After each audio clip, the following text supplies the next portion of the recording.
but I am going to shorten it up a little bit. So, well, thank you for joining us.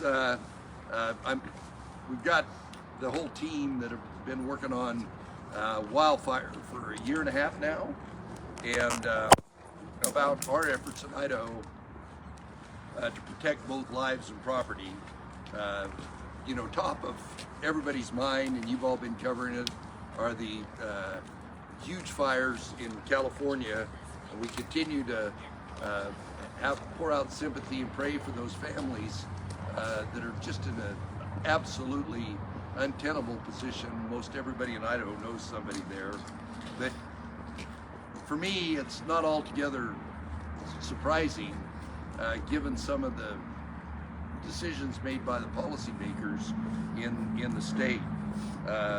Yesterday we learned, and perhaps Director Cameron will talk about it, about the total inadequacy of the reserves they have for fire claims. Just the opposites happen, which is often the case, in Idaho versus what's taking place in California.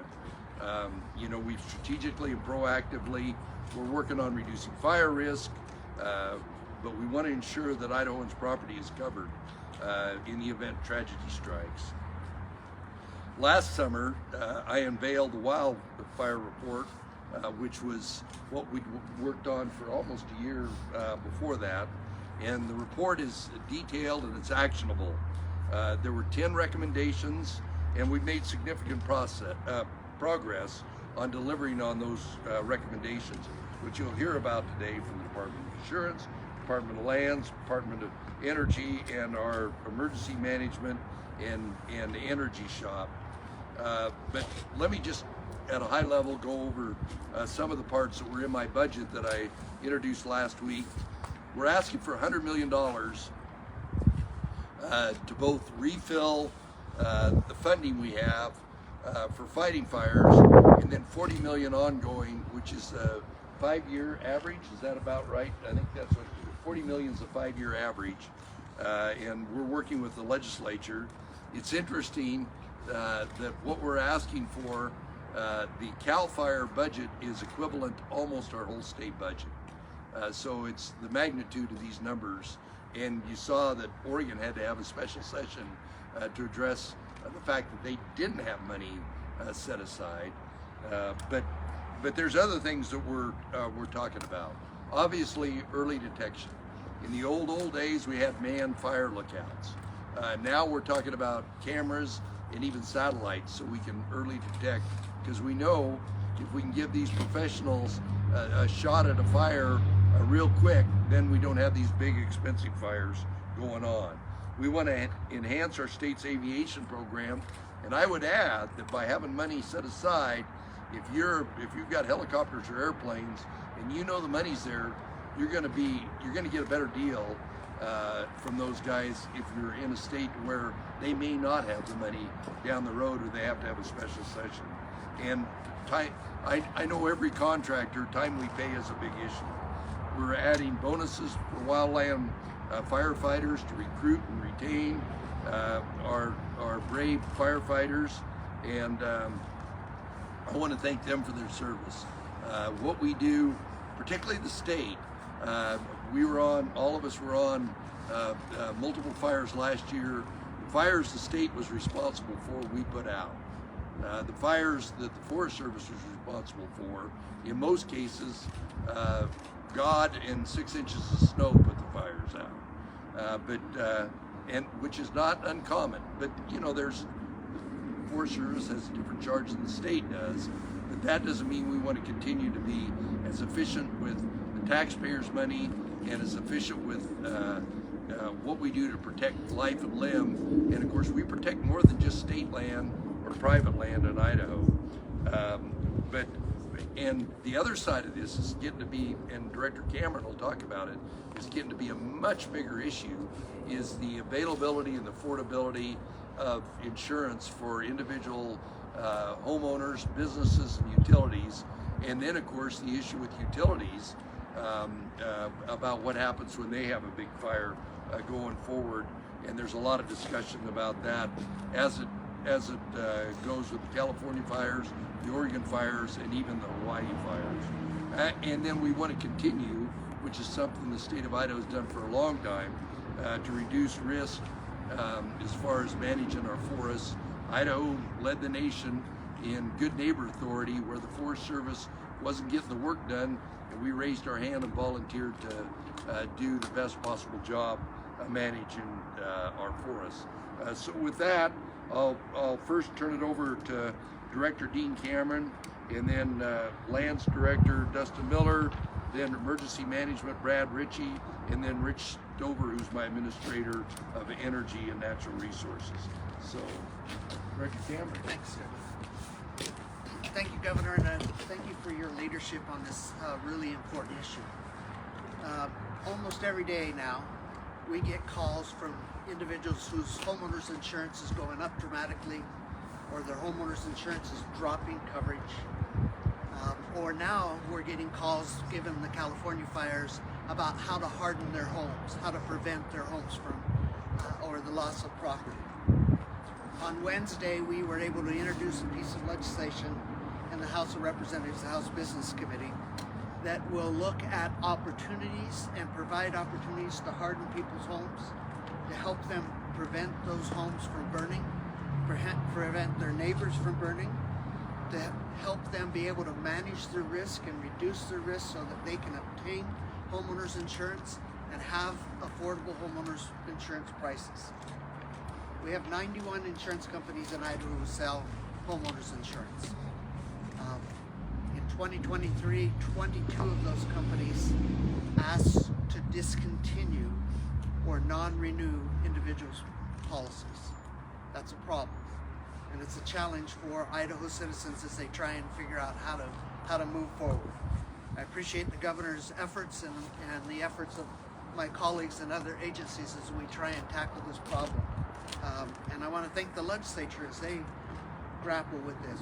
This is the first foray and the first look. We'll take their advice and counsel and work with them as we try and figure out better solutions. And I'll be happy to answer any questions as we get a little further. Director Miller. Okay. Well, thank you, Governor, and thank you all for being here. I'm Dustin Miller, Director of the Idaho Department of Lands, and I really appreciate the Governor's leadership and vision as we prepare ourselves for the continued challenges that wildfires present us each year.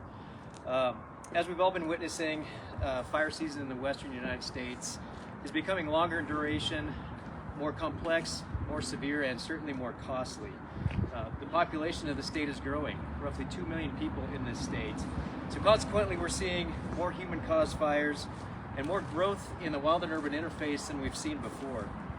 But we're preparing. As the Governor mentioned, early detection of wildfire starts is critical from a rapid fire suppression response standpoint. Consistent with the wildfire report recommendations, the Governor's added funding for the Department of Land's FY26 budget to expand our remote fire detection camera program, while we work with other partners, other agencies, utility companies to coordinate those locations and share that data. Funding is also included to provide us access to state-of-the-art satellite detection services, which is critical again for our quick response to wildfire. And building our capacity to quickly and aggressively attack wildfires includes our ongoing coordination work with all of the fire service organizations to ensure that we are building our capacity to adequately respond to wildfires. The Department of Lands is also working to increase our expertise and capacity in aviation management, as the Governor mentioned, as aviation resources will become even more critical in responding to a growing fire load with more people and development in harm's way. So a new position has been added to the Governor's budget recommendation for IDL for FY26. The Governor also mentioned fully funding the state fire suppression account, which is paramount. And I appreciate the Governor making the request of the legislature in our budget recommendation.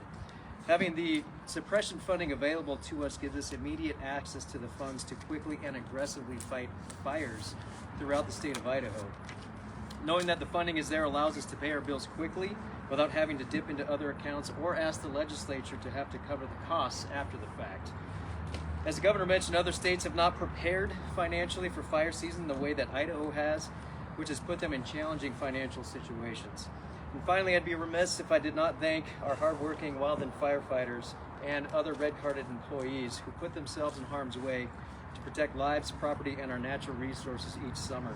So I'm extremely grateful that once again the governor is recommending bonuses in our FY26 budget for our firefighters to help ensure that we can recruit and retain the best of the best. So with that, I will pass the time over to Director Ritchie. Thank you.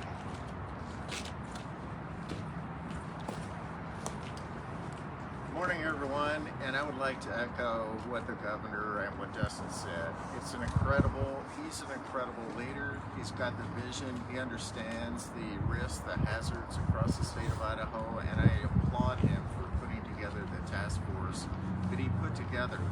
The task force he created are just a sample of who we have here, but those individuals that were part of that were amazing. Great opportunity to learn. I learned so much from Director Cameron, from Director Miller, and others in there. I will just tell you that this year we had fires in Idaho as well, and just the wildfire, 41 homes totally destroyed in Idaho.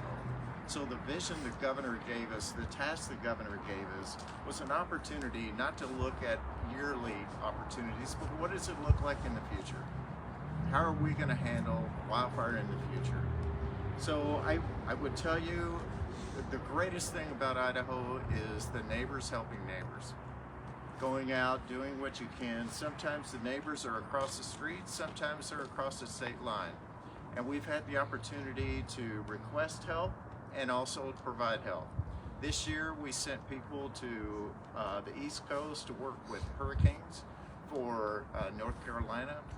We sent individuals to other states. We've had an incident management team several years ago that went to Florida to handle hurricanes. That's what we do, and I'm very proud of Idaho's position of helping each other. The other thing that we have worked on significantly this year is the collaboration. After the wildfires, we took a look, we did an after-action report with all the agencies to see what we could do to help improve the response we had. Based on that, we've cemented a great partnership with the Idaho Fire Chiefs Association, with the Department of Lands, all the fire services across the state. So in California, initially, as we begin to see the fires becoming much bigger than something they could handle, we had the opportunity to reach out and rapidly deploy people. We had 5 task force, we had 25 engines, and we had over 100 people that deployed last week to go down and help and support California. And my thoughts and prayers go out, as well as everybody's, for all those individuals that are going through such a catastrophe down there. Based on that, I would just tell you that the governor has done an amazing job. The teams have done an amazing job. Some individuals I'd like to call out specifically is Department of Lands, Department of Insurance, the fire chiefs, Chief Niemeyer, Chief Carpenter, Chief Way are incredible, and that's what helped us expedite those teams to go down to California. So thank you.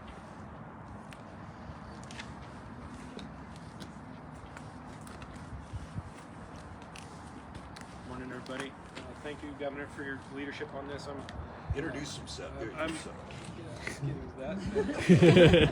I'm Rich Stover. As the governor mentioned, I'm the administrator of the Governor's Office of Energy and Mineral Resources, and that's the state energy office. As many of you know, in recent years, many catastrophic fires have been linked to power lines. And in Idaho, wildfire is actually the biggest risk to our energy infrastructure. Society depends on our power and electric grid, and so that's why my office, and thanks to the leadership and foresight of the governor, who recommended some funding a couple of years ago, we've made it a priority to address wildfire risk to our energy grid through the Energy Resiliency Grant Program. And this is a program that fosters strategic investment by our electric utilities to make measurable improvements in grid resiliency and to address risks to the grid like wildfire. To date, I'm happy to report that we have funded 12 different Idaho electric utilities throughout the state for a total of 23 projects to the tune of a total project cost of about $22 million. A majority of these grants went to small rural, municipal, and cooperative utilities, and these are the utilities who need the funding the most. And so a couple of examples I'd like to share to you to show some immediate success stories. One is in the Salmon River Electric Cooperative. This is a small cooperative up in the Chalice area where we funded a project for them to do mesh wrapping, install mesh wrapping on transmission poles. Immediate success on that front was there was a wildfire in the Stanley area in 2024 that swept through this transmission line, and thanks to the mesh wrapping that was installed, all of those power poles survived without harm and are still operating. Similarly, in Northern Lights Utility up in the Panhandle, we awarded funding for them to underground 33,000 feet of distribution lines in a high fire risk zone. And that has the dual purpose of protecting the infrastructure from wildfire risk, but also protecting the community around it from a utility spark wildfire by undergrounding those.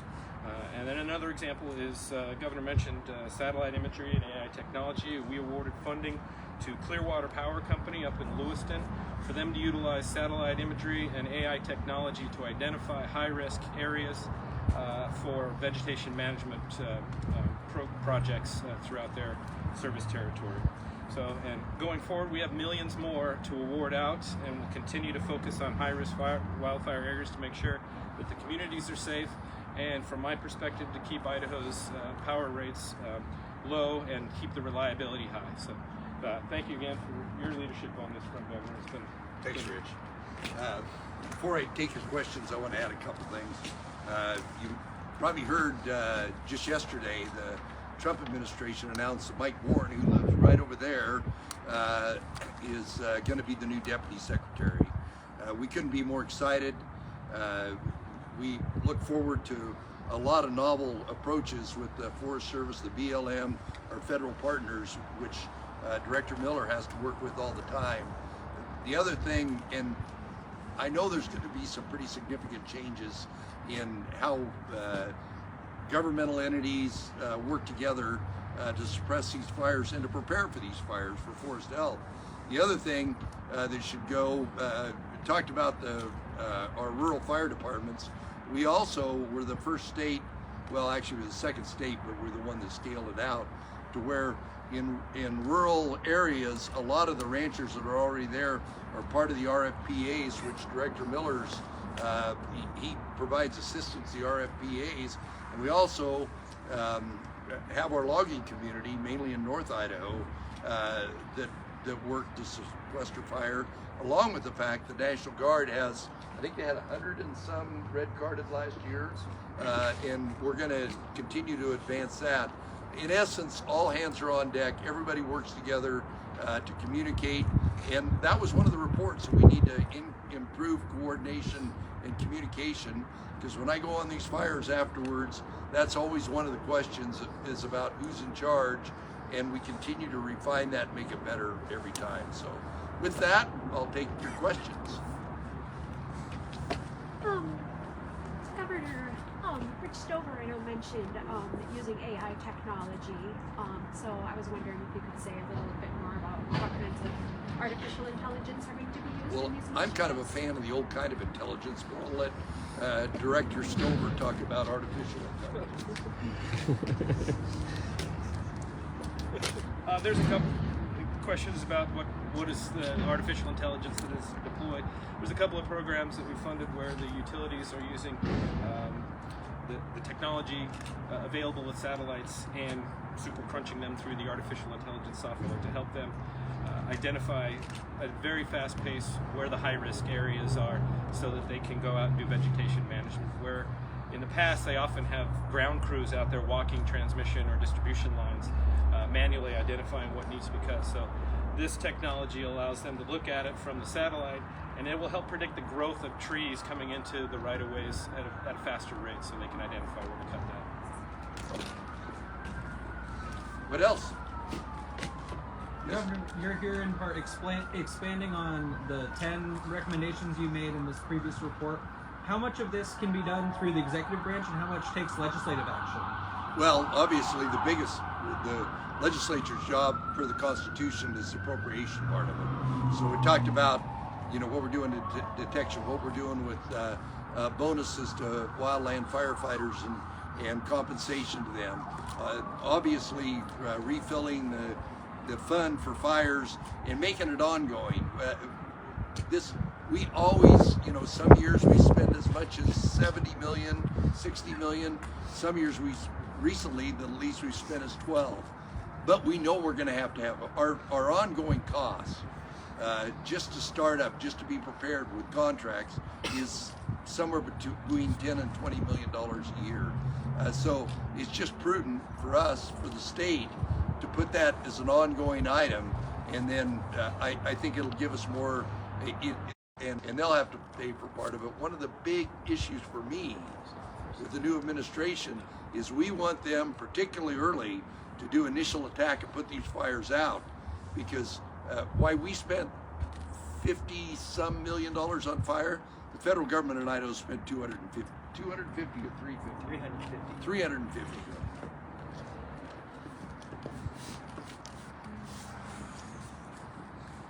Yes.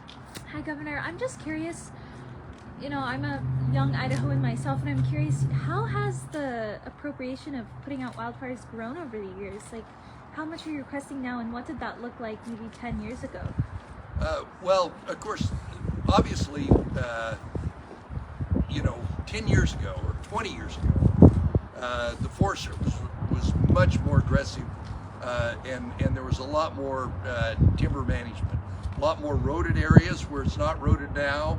There was a big effort under the Clinton roadless plan to where a lot of the ground just doesn't have access.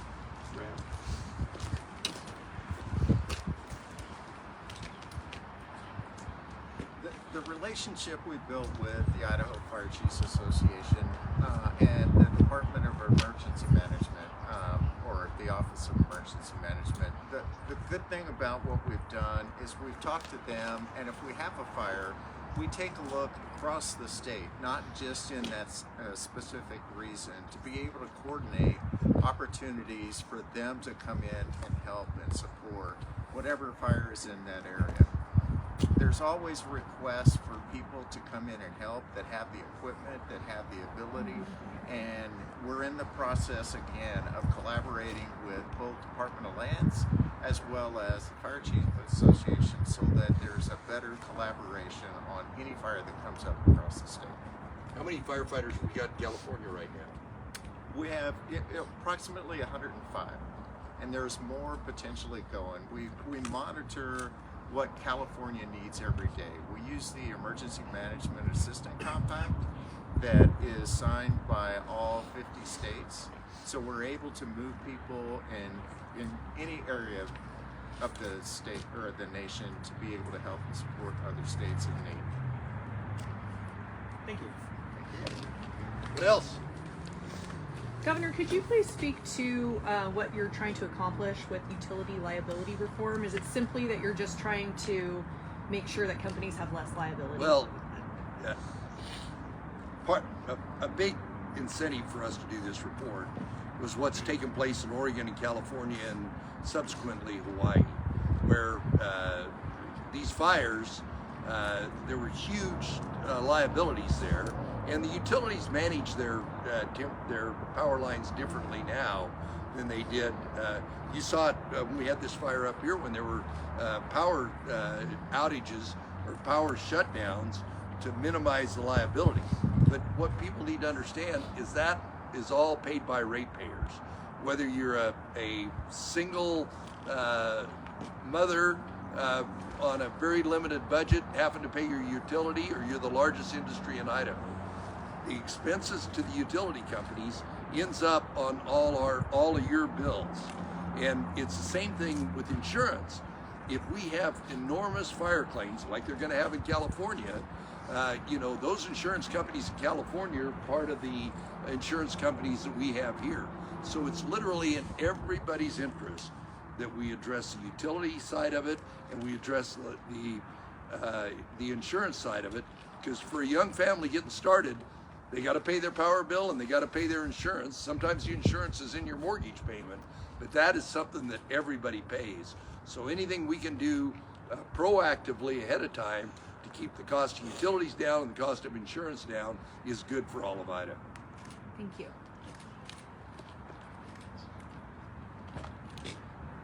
Everybody froze out? All right, thank you very much. Thank you. Thank you. Thank you.